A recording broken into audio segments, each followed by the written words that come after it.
Aquel acontecimiento del 17 de julio de 1971 fue la gota que colmó el vaso. Pablo Díaz, peluquero mexicano, había dado una tremenda paliza a sus hijos dejándolos malheridos.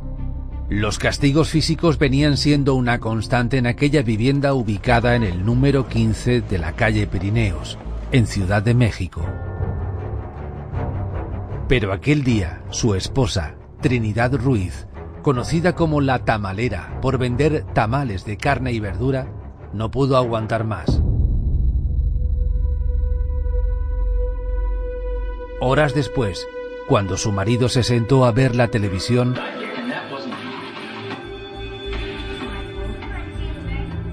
ella, en un descuido, le golpeó la cabeza con un bate de béisbol hasta que creyó haberlo matado.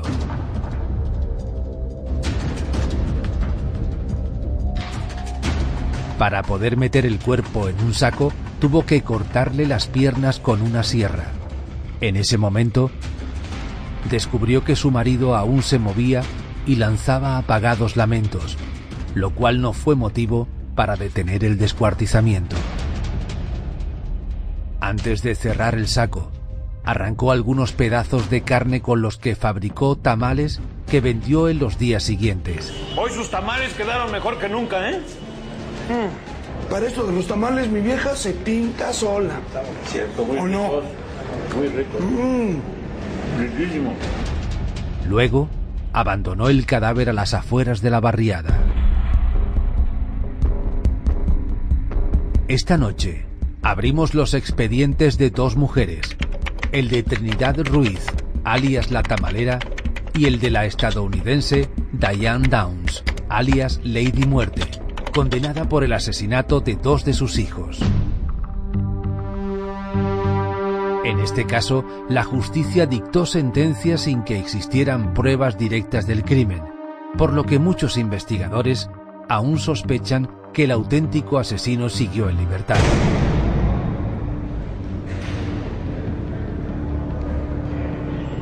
Mientras que Trinidad fue condenada a 40 años de prisión, llegando a fallecer en la cárcel, Diane fue condenada a cadena perpetua que aún cumple en el estado de California. Ambas fueron tratadas por la ley como mujeres asesinas.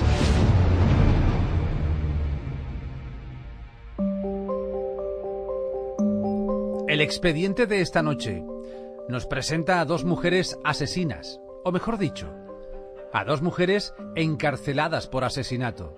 Y hago esta aclaración porque el primer perfil que vamos a poner sobre la mesa, el de Diane Downs, nos muestra un caso controvertido en el que la protagonista fue condenada por pruebas puramente circunstanciales. Tanto es así que 35 años después sigue manteniendo su inocencia desde la cárcel.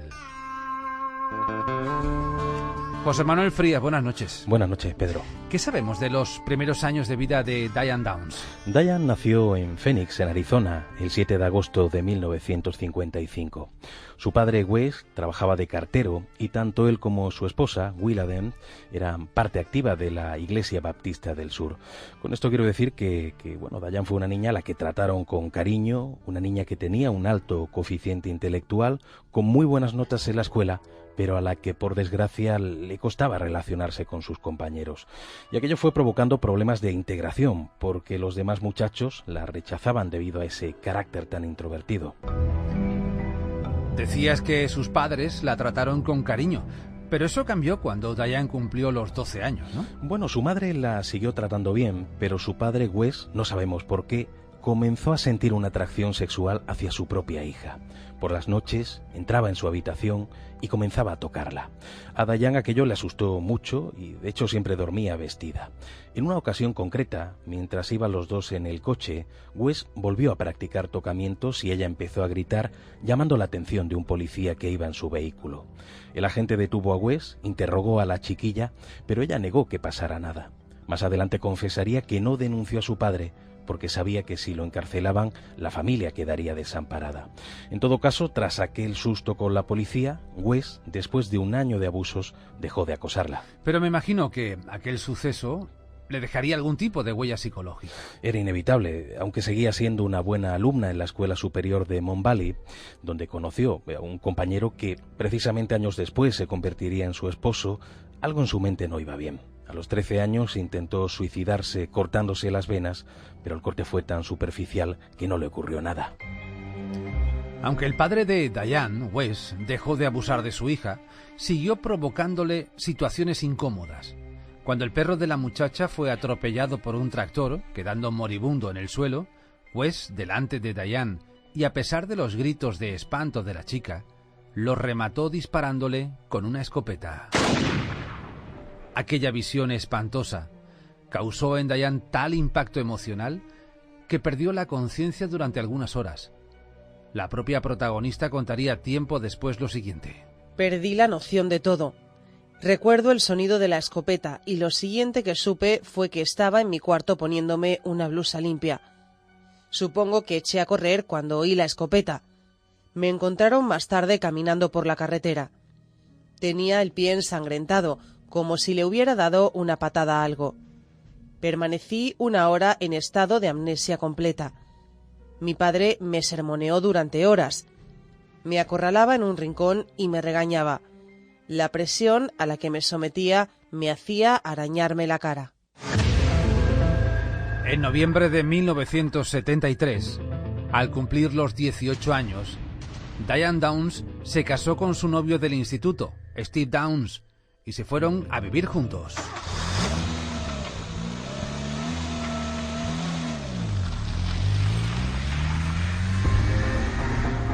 ¿Cómo le fue a nuestra protagonista en su papel de mujer casada? Pues la verdad es que no muy bien, porque Steve era muy mujeriego. De hecho, al mes de comenzar a vivir juntos, ya se buscó un amante, aunque, bueno, pasó mucho tiempo estando con otras mujeres y además no lo ocultaba, hasta el punto de que en una ocasión obligó a Diane a plancharle un pantalón para poder acudir elegante a una cita con otra mujer. A Steve le gustaban las mujeres, pero no los niños. Exacto. En cambio, Diane estaba obsesionada con el hecho de ser madre, y eso supuso otro golpe emocional para ella. Aún así, fingiendo tomar la píldora, se las ingenió para quedarse embarazada de su primera hija, Christy Ann. Aquello enfureció a Steve y lo convirtió en un hombre violento, al que de vez en cuando se le iba la mano con su esposa. Ella explicó tiempo después cómo, en ocasiones, él la agarraba fuertemente del cuello, la zarandeaba y luego la lanzaba contra el suelo. No mucho tiempo después, en 1976, nacería una nueva hija, Cheryl Lynn. Ante aquel nuevo nacimiento, Steve decidió hacerse la vasectomía para evitar otras sorpresas, pero los médicos no realizaron correctamente la operación y al cabo de unos meses, Diane quedó de nuevo embarazada, siendo presionada por su esposo para que interrumpiera el proceso de gestación. La mujer obedeció, pero aquel suceso le afectó mucho a nivel emocional. A partir de ese momento, ante las constantes infidelidades de Steve, ella decidió tener varios amantes, quedando embarazada de uno de ellos. Aunque Steve se enteró de la verdad, acabó aceptando a aquel niño como si fuera suyo, recibiendo precisamente su mismo nombre, Steve Daniel.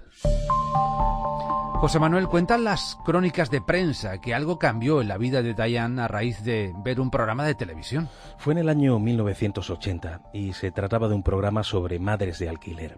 Diane, al ver las cantidades tan elevadas que pagaban por ser madre de alquiler, decidió probar suerte para sortear así su mala racha económica.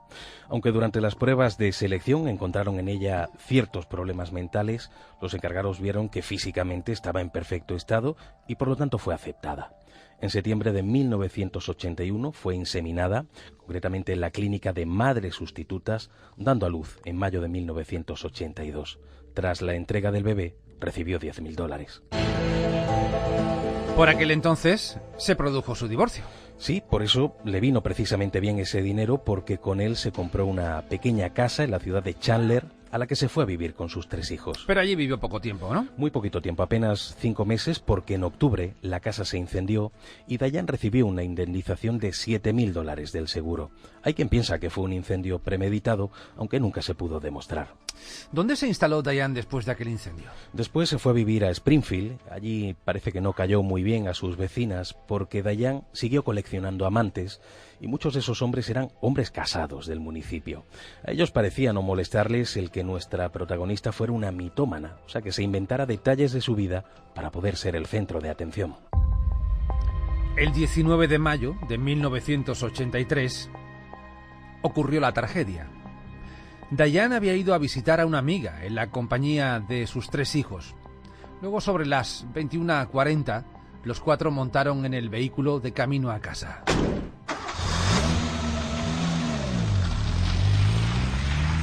Diane contaría que circulando por la carretera de Old Mohawk, vio un coche amarillo parado en el arcén. Algo más adelante se tropezó con un hombre que le hizo señas para que se detuviera en marcha. Ella, pensando que se trataba del dueño del automóvil amarillo y creyendo que había tenido un accidente, paró a su lado.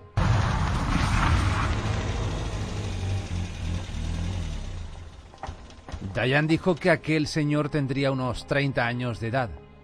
Era de piel blanca, de unos 75 de estatura y de complexión normal. Su pelo era oscuro, largo y revuelto, y llevaba barba de 2 días. Su ropa estaba compuesta por un pantalón vaquero y una vieja y descolorida camiseta. Diane contó que, de pronto, el hombre la amenazó con una pistola pidiéndole las llaves del coche. Alguien en la carretera me hizo señas para que parara. Me bajé y me dijo algo así como que quería mi coche. Yo empecé a reírme porque no me podía imaginar que esas cosas ocurrieran. Entonces, él entró repentinamente al coche y usó su arma.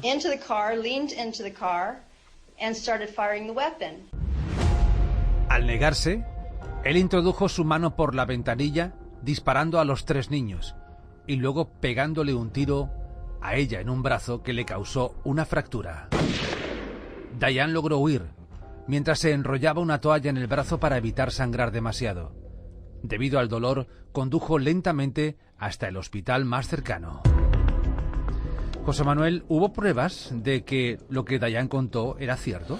Hombre, no hubo pruebas porque no hubo testigos directos. Sí es cierto que durante su presunta huida, un coche anduvo detrás de ella hasta poder rebasarla. El conductor era Joseph Inman y en su declaración manifestó que Diane efectivamente iba lenta, pero que al adelantarla no percibió nada normal en ella. Aparte de eso, existieron 2 testimonios que mencionaban la presencia de un hombre con las características del presunto agresor de Diane. Un conductor llamado John Hulse encontró un par de días más tarde un coche amarillo en una pista forestal del entorno y el inquilino que estaba dentro era parecido al descrito por nuestra protagonista. Y alguien así fue visto también por los vigilantes del club de golf de Springfield. Pero, ¿se tuvieron en cuenta los testimonios? No, fueron testimonios sobreseídos porque la policía consideraba que eran simples coincidencias y que todo era un montaje de Diane, quien además habría conducido lentamente en su camino al hospital para provocar que sus hijos, si aún estaban vivos, tras esos disparos que ella misma les habría pegado, fallecieran. Pero esas sospechas llegarían más adelante. Cuando Diane llegó al hospital y contó rápidamente lo ocurrido, los médicos descubrieron que la pequeña Cheryl, que tenía 2 disparos en la espalda y sangre coagulada en la garganta, ya había fallecido, por lo que sus esfuerzos se centraron en Christy y Danny. Danny, aunque sobreviviría, había recibido un disparo en la columna vertebral, afectándole a la médula espinal y quedando parapléjico. La pequeña Christy también salió con vida. Presentaba 2 disparos en el pecho.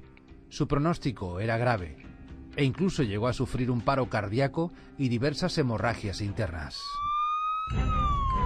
José Manuel, cuando la policía es avisada del suceso, ¿se intentó localizar al presunto agresor? Se intentó al inicio, pero en ese momento no dieron con él, y no se sabe por qué. Los agentes sospecharon de Diane, le hicieron pruebas para encontrar rastros en sus manos que demostraran que ella había sido quien disparó contra sus hijos, pero los resultados fueron negativos. Incluso se usó un detector de mentiras que igualmente determinó que Diane decía la verdad.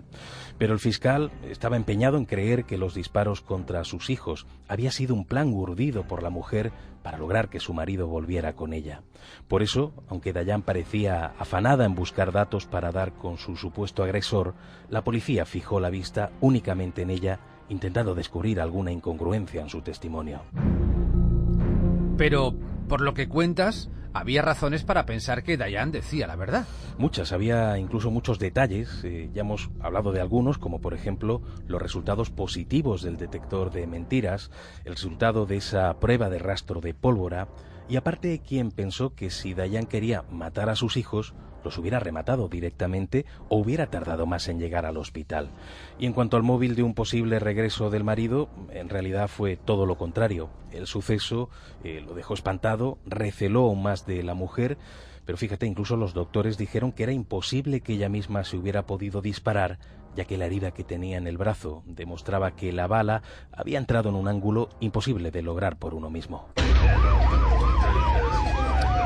Nos ponemos en contacto a esta hora con el detective privado, criminólogo y director de seguridad, Enrique Vega. Enrique, buenas noches. Buenas noches, Pedro. ¿Qué puedes contarnos sobre la investigación policial del caso de Diane Downs? Pues mira, Pedro, desde el principio fue todo muy confuso. Inicialmente, la policía, dando crédito absoluto a las manifestaciones de Diane, pone en marcha una operativa para encontrar al sujeto al que hacía referencia la madre de los niños. Ella hace una descripción que procuró un retrato robot y que se divulgó por todo el condado. Un hombre blanco, de pelo largo, con barba desarreglada, cazadora vaquera y camiseta negra. Se trasladó a Diane al lugar de los hechos y se buscó incesantemente el arma homicida o cualquier otro indicio que sirviera a la investigación. Solo se encontraron algunas vainas de los cartuchos que se habían disparado. No hubo ningún rastro del vehículo amarillo que relató Diane, ni ningún testigo que viera nada en los alrededores. La sorpresiva tranquilidad con la que Diane recibía noticias de la salud de sus hijos o la normalidad con la que contaba los hechos hicieron recelar a los detectives encargados del caso. Y en concreto, el interés de ella en llamar desde el hospital en primer lugar, antes de algún familiar o al padre de los niños, para darle la noticia a un amigo suyo. Posteriormente se investigaría la llamada y se verificó que había llamado a un amante que la había dejado hacía pocas semanas con el argumento de no dejar a su mujer por ella, que era una madre con carga de hijos. Al ponerse en contacto la policía con él, testificó junto a su mujer que había tenido una relación con Diane y que la había dejado porque llegó a amenazar de muerte a su mujer. A partir de este momento, pasó a ser sospechosa aunque en libertad. Se le hicieron varios interrogatorios y sus versiones fueron diferentes entre sí respecto a datos del asesino, el forcejeo y la posición del mismo. Y todo ello se contrastó con los resultados forenses de las víctimas y policiales del vehículo. No había rastros de sangre ni de pólvora en el asiento del conductor, y junto a ello se supo que el arma se disparó a tan solo 20 centímetros. Se probaba que se había disparado desde el interior del vehículo. El tiempo transcurrido y la versión de un testigo aclaró que había conducido a no más de 10 kilómetros por hora hacia el hospital, y no como había manifestado, que decía que había ido a toda velocidad. Y la falta de sangre de sus hijos en sus ropas o en sus manos aclaró que no había intentado asistirlos o ni siquiera asistirse a ella misma. De hecho, se pensó en que podía haberse disparado cerca del hospital. Finalmente, Diane admitió ser propietaria de 2 armas de fuego y un revólver del calibre 38 y una carabina del calibre 22. Pero negó ser propietaria de una pistola Ruger Mark semiautomática de 9 disparos del calibre 22, arma que había comprado hacía meses en Arizona y que su ex marido y su ex amante admitieron que tenía. Era el mismo tipo de arma que había disparado a los niños. En los registros de su casa encontraron munición del calibre 22 percutidas en falso con las mismas señales de extracción de las vainas encontradas en el lugar del crimen. Y un diario donde manifestaba que su amante la había dejado debido a la carga que suponían sus hijos. Todo ello la imputó por asesinato y fue detenida. Aunque por otro lado, Diane no tenía rastro de pólvora en sus manos. Nunca se encontró el arma homicida. Y no se entendió por qué no usaría el arma del calibre 38, que también disponía de ella, que era mucho más potente. Y por último, por qué llevó a los niños vivos al hospital. Todos estos datos restaban contundencia al argumento de la culpabilidad. Y más aún, hace unos años, un conocido delincuente y traficante de droga, coincidente en su aspecto descrito por Diane, James Clair, confesó ser el autor del asesinato, algo que se descartó por falta de pruebas. Como anécdota te contaré, Pedro, que el padre de Diane, aun habiendo sido acusado por su hija de violación, hoy mantiene una página web donde ofrece $100.000 por información que libere a su hija de la cárcel. Como puedes comprobar, Pedro, es un caso que sigue completamente abierto. Está claro. Enrique Vega, gracias y hasta la semana que viene. A vosotros, buenas noches.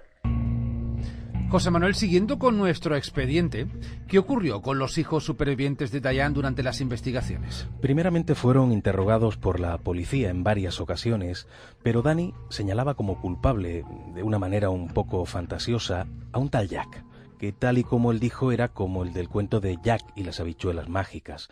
Y Christine, al haber consumido en el hospital un fármaco que se llama Dilantil, había sufrido una pérdida de memoria que la empujó a no recordar absolutamente nada de lo sucedido.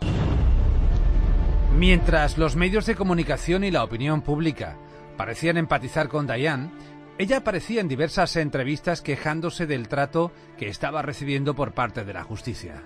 No confesaré una cosa que no he hecho. No hay ninguna prueba. La policía tendría que estar buscando al hombre que me hirió. El sistema judicial está podrido, falseado, pervertido. Sacrificarán a cualquiera con tal de mantener las apariencias.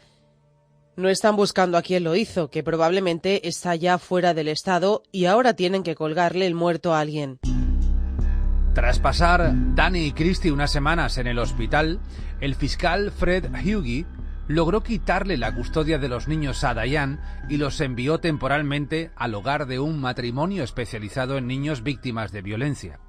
El propio fiscal consiguió que un juez firmara una orden de alejamiento, por lo que la madre no pudo acercarse a ellos. Cuentan las crónicas que en aquella vivienda, Christy fue presionada para que culpabilizara a su madre de lo sucedido. Dicen que le construyeron recuerdos falsos y que la niña, cansada, terminó por declarar lo que el fiscal deseaba. José Manuel, ¿cómo transcurrió el juicio contra Diane Downs? Pues aún sin pruebas la acusaron de un asesinato y de 2 intentos de homicidio, y ya por aquel entonces los medios de comunicación, rindiéndose a los datos que ofrecía la policía y todavía sin ningún tipo de prueba real, la apodaron como Lady Muerte. Durante el juicio subieron a la niña Christy al estrado para que ofreciera aquella declaración, según muchos, manipulada. José Manuel, ¿el resultado del juicio que se inició a principios de 1984 cuál fue? Diane fue declarada culpable, condenada a cadena perpetua, pero ocurrió algo insólito. El juez sacó una botella de champán y lo festejó con el resto de su equipo, y dijo públicamente: «El tribunal espera que la acusada no vuelva a estar jamás en libertad. He hecho todo lo posible porque así sea». Por aquel entonces Diane estaba embarazada de un nuevo amante, tuvo una niña, Amo Elizabeth, concretamente el 27 de junio de 1984, pero como el padre renegó de la recién nacida, se la quitaron a su madre para darla en adopción. La noticia saltó a los medios de comunicación unos años después. Un hombre llamado James Clare Haynes confesó haber sido el agresor de Diane y de sus hijos. James era muy similar al retrato robot del agresor. Contaba con un amplio historial delictivo y el día posterior al tiroteo había confesado a un amigo haber sido él quien había disparado contra aquella familia. Este siniestro personaje fue detenido y encarcelado posteriormente por matar y desmembrar a una mujer. José Manuel, hay un dato que me cuesta creer. ¿Es cierto que el fiscal del juicio contra Diane, Fred Hughey, logró quedarse en adopción con los 2 hijos de nuestra protagonista? Sí, aunque parezca insólito, es totalmente cierto. Él logró la custodia y por lo tanto prohibió el contacto de los niños con su familia biológica, hasta el punto de que el abuelo de Dani y de Christy inició una campaña para intentar recuperarlos. A esta hora abrimos las puertas del juzgado y nos encontramos con el juez Bernardo Pinazo. Muy buenas noches. ¿Qué tal? Buenas noches, Pedro. ¿Cómo estás? Muy bien. ¿Qué puedes aportar a nivel judicial sobre el caso que estamos tratando? Pues mira, creo que sería útil referirse pues a las dudas surgidas y sobre la posibilidad de revisar sentencias que ya son firmes y lo que tiene lugar por medio de un recurso que se llama de revisión. Este recurso es un recurso penal de carácter muy extraordinario, con el fin de revisar una causa que ya está cerrada y cuando se dan diversas circunstancias. Estas pues pueden enumerarse como cuando haya sido condenada una persona en una sentencia penal firme que haya valorado como prueba un documento o un testimonio que después son declarados falsos, que la confesión del encausado pues se arranca por violencia o coacción, y que en definitiva cuando haya recaído sentencia por medio del cual el condenado ha sido realizado por medio de una prevaricación de los jueces y de los magistrados que enjuiciaron el juicio, y después por medio de una sentencia así se declara, cuando sobre el mismo hecho y el encausado hayan recaído dos sentencias firmes, esto es, que haya confusión, cuando después de la sentencia pues sobrevenga al conocimiento de hechos o elementos de prueba que de haber sido aportados en su momento pues hubieran determinado la absolución o cuando menos una condena menos grave, y que será motivo siempre de revisión de la sentencia cuando exista contradicción entre los hechos probados en dos sentencias.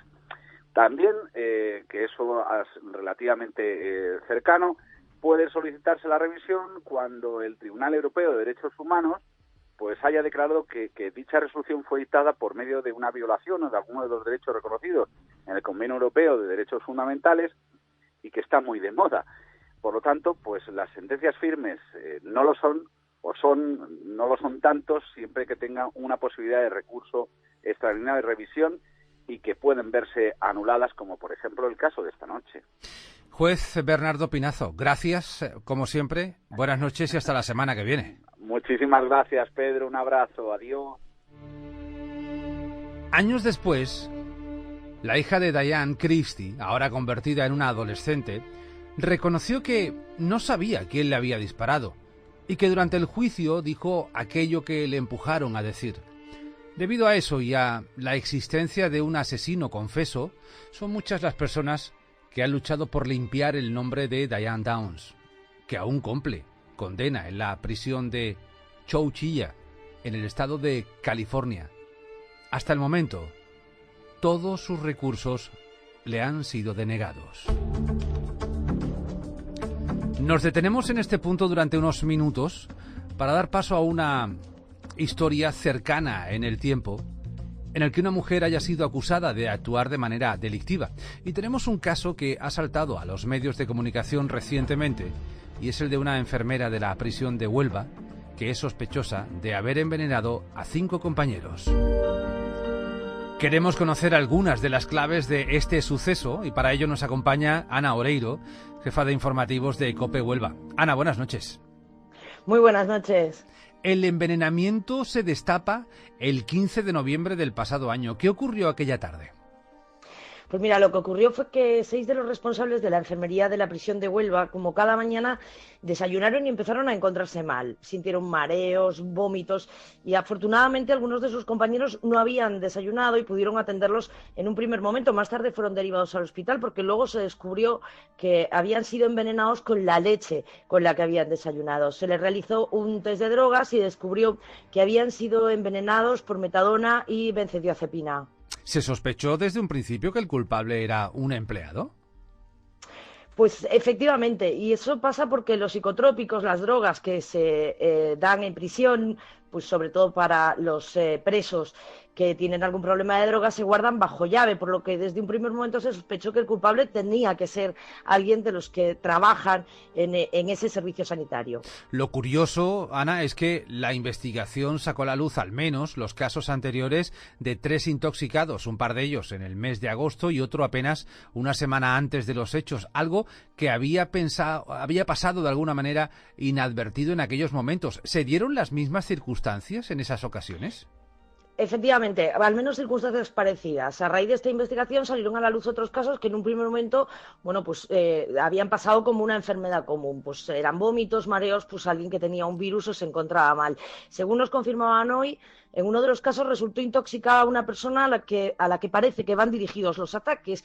Encontró un compañero que estaba de guardia con él y que todo parece indicar que la presunta envenenadora en este caso se equivocó en esos tuppers de comida que los empleados llevan a la cárcel para la hora del almuerzo. ¿Y cuál pudo haber sido el móvil de este envenenamiento? Pues nos han ido contando, o eso es lo que se sospecha, habría sido por celos profesionales. El compañero al que se le dirigían los ataques fue ascendido a supervisor de enfermería. Lo raro es que, según nos confirman, este ascenso apenas supone unos 30 euros al mes. Y además también, según nos contaban, la presunta envenenadora en este caso es una mujer afable, tiene hijos, y sorprendió bastante la reacción que tuvo, la verdad, a pesar de que todo el mundo conocía, bueno, pues que no había muy buenas relaciones dentro de este servicio de la prisión onubense. Actualmente, ¿cuál es el estado del proceso judicial? Pues la sospechosa está en libertad con cargos, tiene la obligación de comparecer ante la justicia los días 1 y 15 de cada mes y está imputada por un delito de lesiones y contra la salud pública. Por cierto, ¿se recuperaron bien los afectados por el veneno? Pues mira, te puedo contar que físicamente sí, pero los 6 afectados por el veneno continúan de baja. La situación de enfermería ya era mala por falta de personal y ahora es absolutamente un caos. Hoy nos lo podían denunciar los propios sindicatos de la prisión onubense. Estos 6 funcionarios están muy tocados psicológicamente y aún no se han reincorporado a su puesto de trabajo. Ana Oreiro, gracias por estar con nosotros y buenas noches. Un abrazo, buenas noches. Vamos a pasar del perfil de una mujer, Diane Downs, de la que nunca se supo con pruebas objetivas si fue una asesina, al perfil de una mujer a la que todas las pruebas la apuntaban como una criminal sin escrúpulos. Trinidad Ruiz, conocida popularmente como la tamalera. ¿Usted ha visto un cadáver? Sí. Cambian, ¿no? Tienen otro color, hasta otra cara. Dejan de ser personas. ¿Y en qué se convierten? En animales cocinados. Por ejemplo, hay gente que es como animal. Viven como animales, sienten como animales y se mueren como animales chillando en el rastro.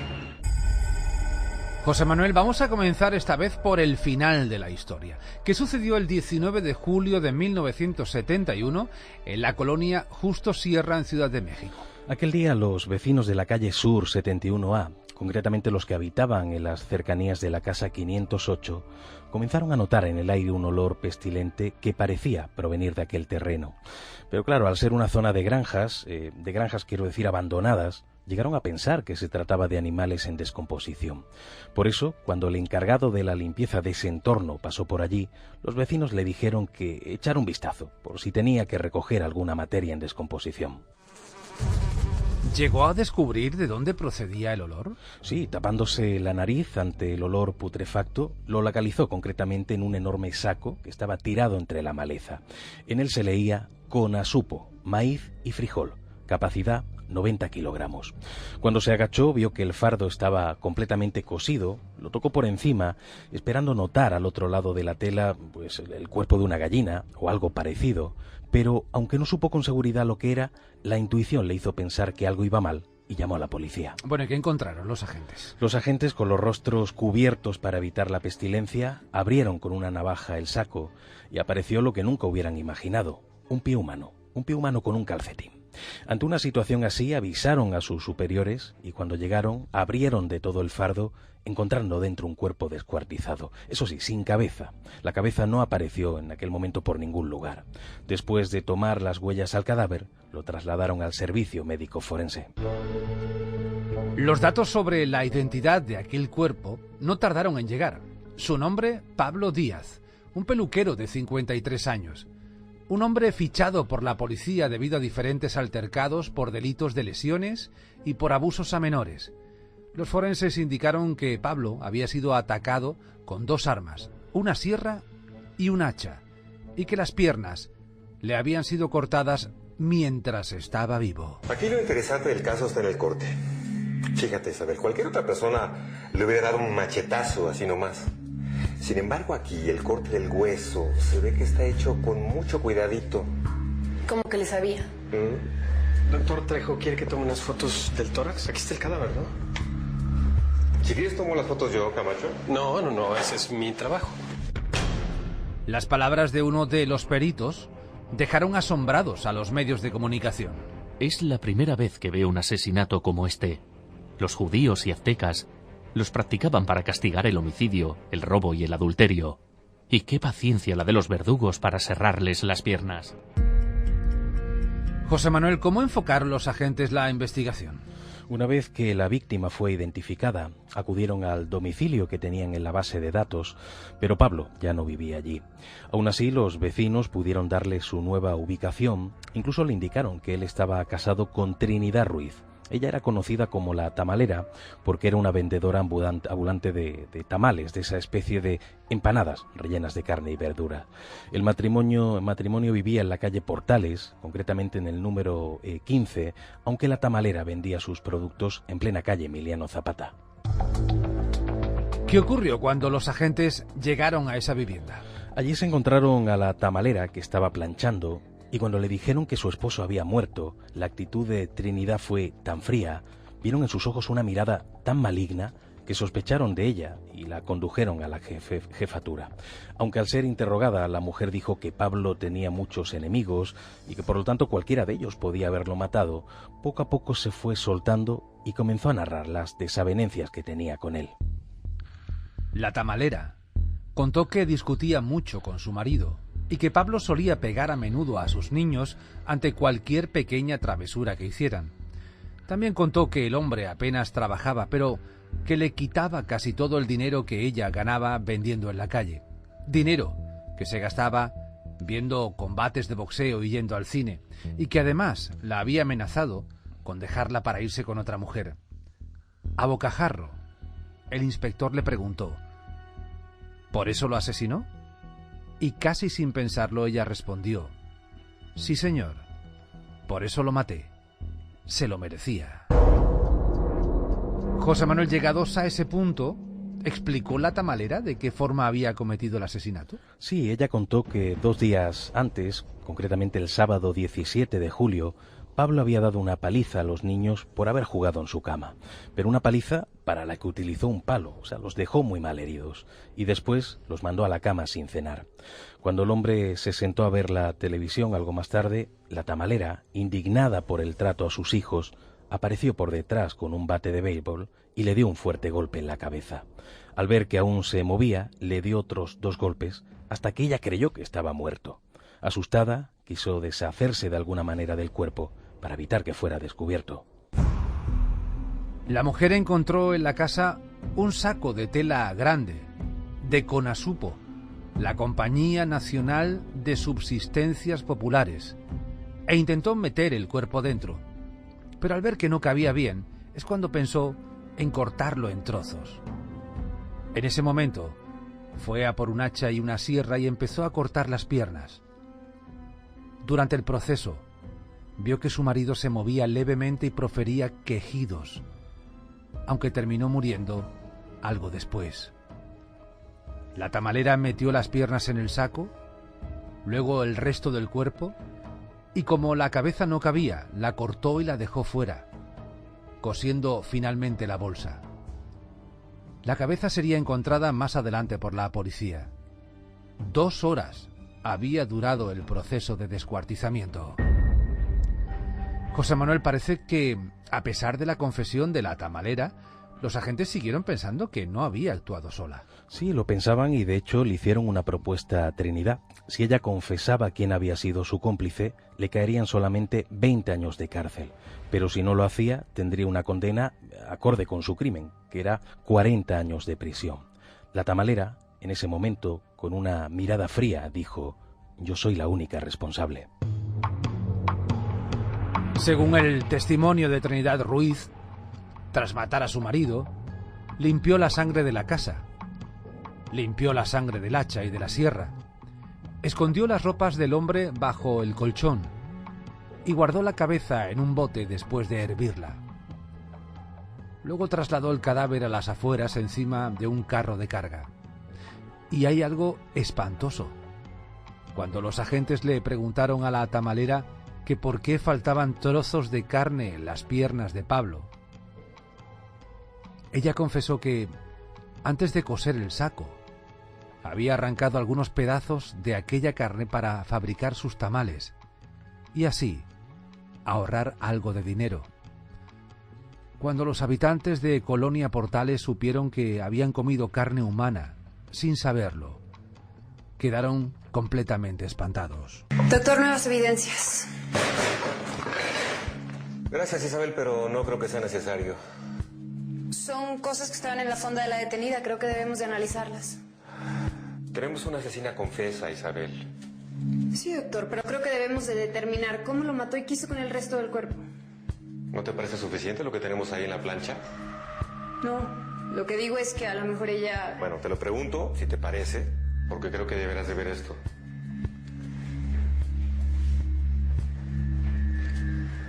¿Y qué es eso?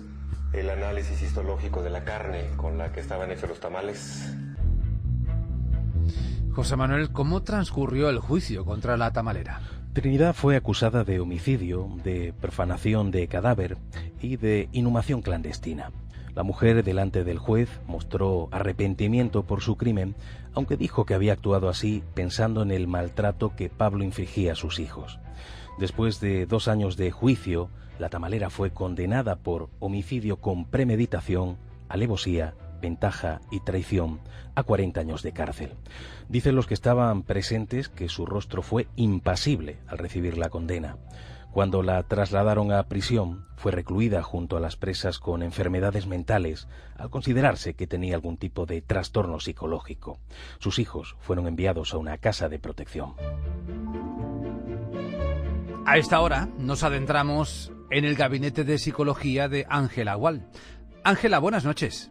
Hola, buenas noches. ¿Qué nos puedes contar sobre el perfil psicológico de la tamalera?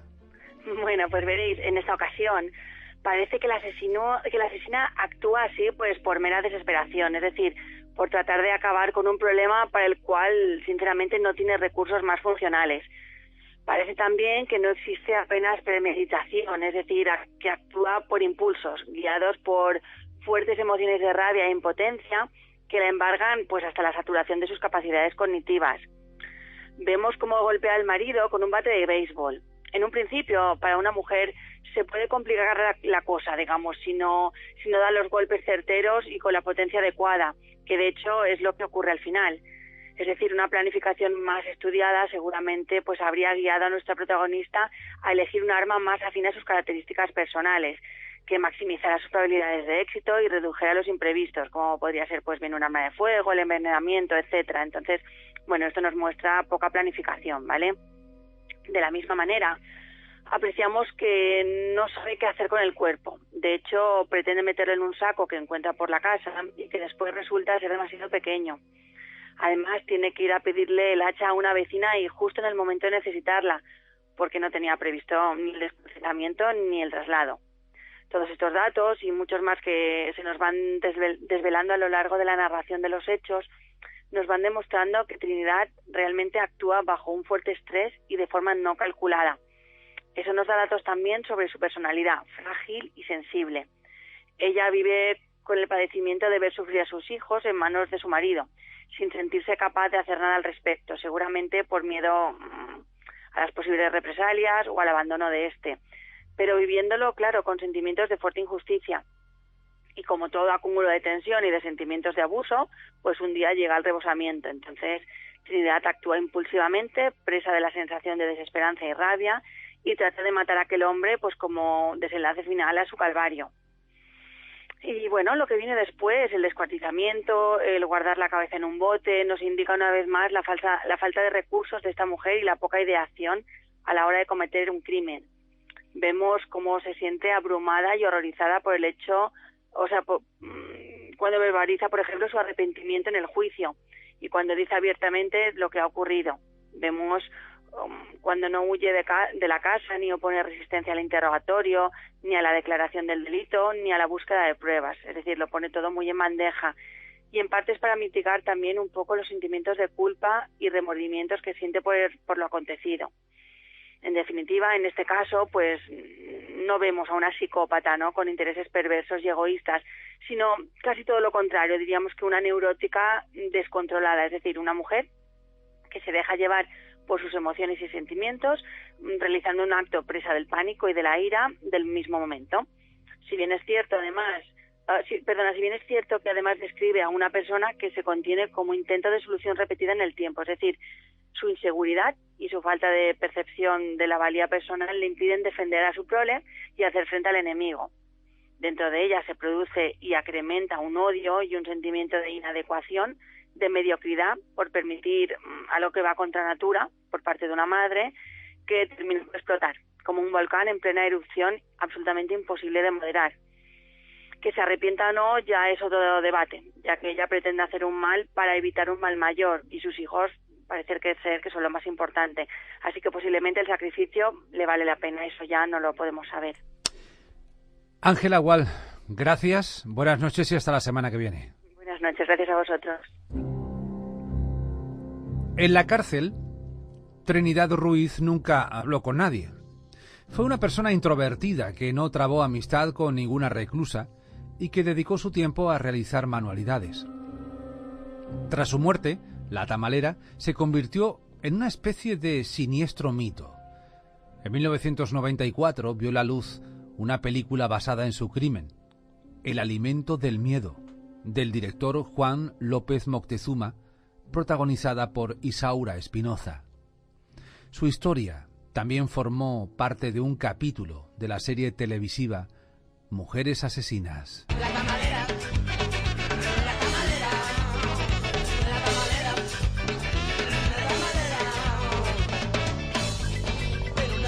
También en 2004, el grupo de rock mexicano Las Víctimas del Dr. Cerebro dedicó una canción a la famosa asesina. La estamos escuchando de fondo y lleva por título, como no podía ser menos, La Tamalera. José Manuel Frías, como siempre, gracias, buenas noches y hasta la semana que viene. Gracias, buenas noches.